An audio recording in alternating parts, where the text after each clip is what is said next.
Hey y'all, what's going on? I pray that all is well with y'all on today. Obligation versus loyalty. When you look up the word obligation, right, it says a course of action or actions that a person is legally or morally bonded or committed to, right? But when you look up the word loyalty, the first thing that it says is faithfulness to. Now, we tend to live in a society where people feel that they are obligated to do certain things for certain people because of how they are connected to them.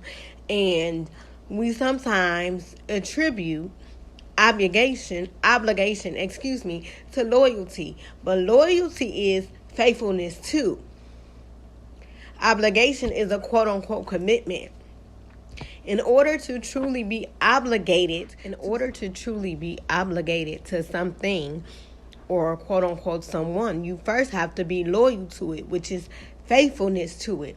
You can't be obligated to something if you're truly not faithful to it, and which is loyal to it. And you can't be loyal to something, which is faithfulness to, if you're truly not obligated or committed to it. Sometimes people confuse the two.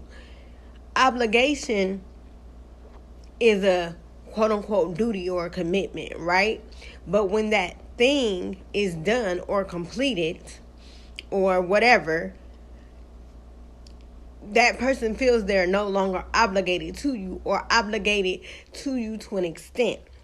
But the thing about it is this: if you're truly loyal, which is faithfulness too, I'm going to keep saying that, there is no need for obligation, because when you truly have to be faithful to it, not obligated. Before you become obligated to something, you have to become faithful to it. Just like your relationship with Christ. In order to have a true relationship with God, you have to be faithful to it. And then everything else will follow.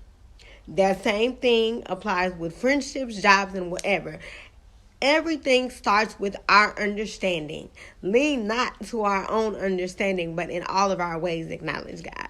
Until next video, y'all, be blessed.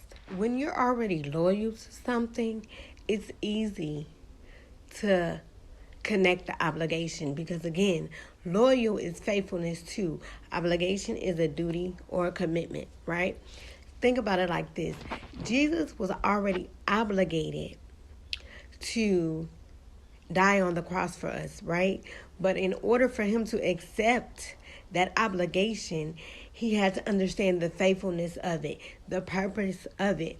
So, listen, we all go through this battle of what's more important. Respect, loyalty, honor, obligation, all of them work together. But in order for all of those things to work together, you truly have to understand the meaning. And Jesus is the meaning for loyalty, Jesus is the meaning for obligation, and Jesus is the reason for respect. So understand that in order to be truly loyal and obligated to something, you truly have to be faithful.